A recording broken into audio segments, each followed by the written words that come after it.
Salut, c'est Hugo. Avant toute chose, juste un petit mot pour vous dire qu'un nouvel épisode de mon émission audio avec Mima vient de sortir. On parle de plusieurs sujets d'actualité, notamment la Coupe du Monde. Je réponds à certaines de vos questions sur les études et bien plus encore. C'est dispo sur Apple Podcast, sur SoundCloud, etc. Je vous mets tous les liens dans la description. Bref, aujourd'hui, on va parler du retour compliqué des Bleus en France, d'un scandale pour le président de la République, de la rencontre entre Trump et Poutine, mais aussi des tensions au Nicaragua et de l'amende infligée à Google par l'Union européenne.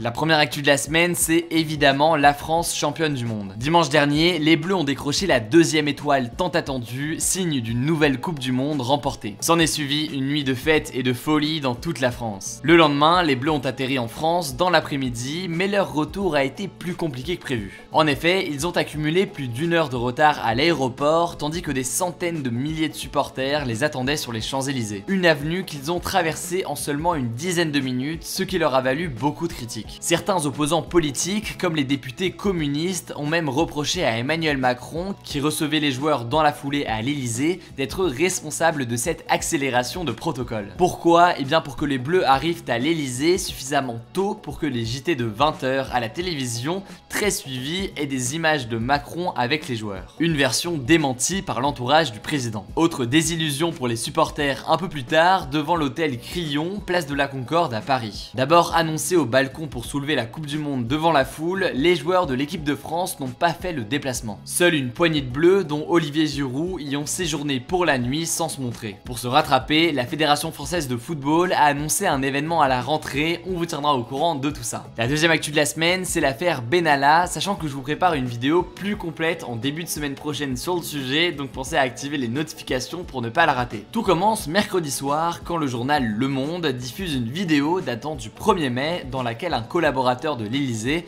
Alexandre Benalla, s'en prend violemment à un manifestant à Paris dans le cadre d'une manifestation contre des réformes portées par Macron. Que lui reproche-t-on précisément ? En fait, sur la vidéo, il violente un manifestant et porte un casque des forces de l'ordre alors qu'il n'est pas membre de la police. Sur une deuxième vidéo, on le voit également agresser une jeune femme. Ces vidéos, ils mettent en difficulté la présidence de la République qui n'a pas saisi la justice ni renvoyé Alexandre Benalla alors que certains membres du gouvernement avait connaissance des faits. Au lieu de cela, Alexandre Benalla a été suspendu seulement 15 jours. En gros, le pouvoir politique est accusé d'avoir voulu étouffer l'affaire pour protéger un très proche collaborateur d'Emmanuel Macron. Dans la foulée de la publication de ces vidéos, le parquet de Paris a ouvert une enquête et vendredi matin, les événements se sont accélérés. L'Elysée a annoncé qu'elle engageait une procédure de licenciement contre Alexandre Benalla. Ce dernier a été placé en garde à vue et une commission d'enquête a aussi été créée par les parlementaires qui vont notamment interroger le ministre de l'Intérieur Gérard Collomb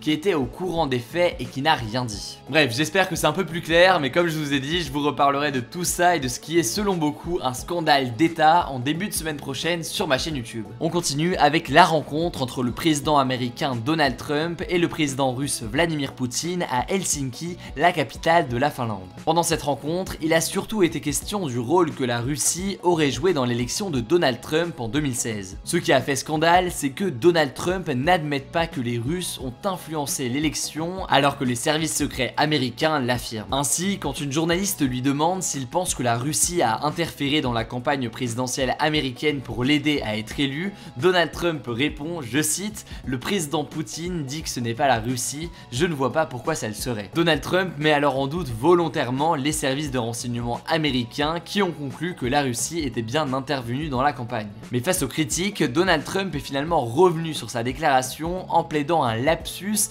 il aurait oublié une négation dans sa phrase et affirme désormais être d'accord avec les services de renseignement sur l'implication russe dans sa campagne. Jusque dans son camp, les critiques ont été virulentes, certains l'accusant même d'être un traître. En tout cas, il a invité Vladimir Poutine à Washington DC à l'automne afin de poursuivre le dialogue.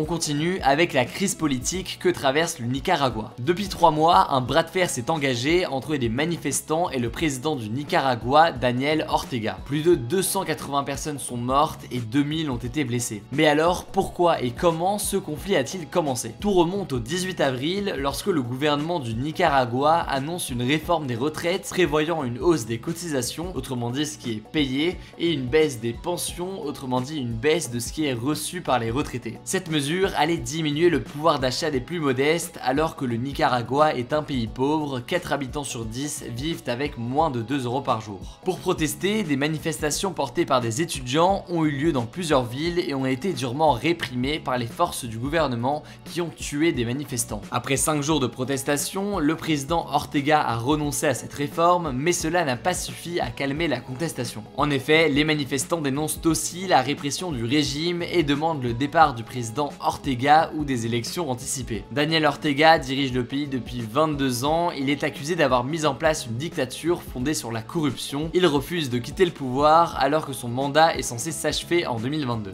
On termine ce récap de la semaine avec l'amende record pour Google par la Commission européenne, une institution de l'Union européenne. Cette semaine, la Commission européenne a décidé que Google allait devoir payer plus de 4 milliards d'euros d'amende. L'Europe a décidé de sanctionner le géant américain pour abus de position dominante. En gros, on reproche à Google d'installer par défaut sur tous les téléphones Android son propre moteur de recherche Google Search. Une pratique jugée abusive car elle ne permet pas à d'autres moteurs de recherche concurrents comme l'européen Qwant par exemple de se faire une place sur les mobiles Android. L'ennui, c'est que cette amende, elle risque de ne rien changer du côté de chez Google. L'entreprise californienne, elle génère pas moins de 100 milliards de dollars de chiffre d'affaires par an, donc autant dire qu'une amende de 4,3 milliards d'euros représente un PV de stationnement pour Google selon les mots de certains économistes. Cela dit, en plus de l'amende, l'Union européenne a également laissé 90 jours à Google pour arrêter de forcer ses partenaires comme Samsung ou Huawei à préinstaller les applications Google sur leur téléphone Android.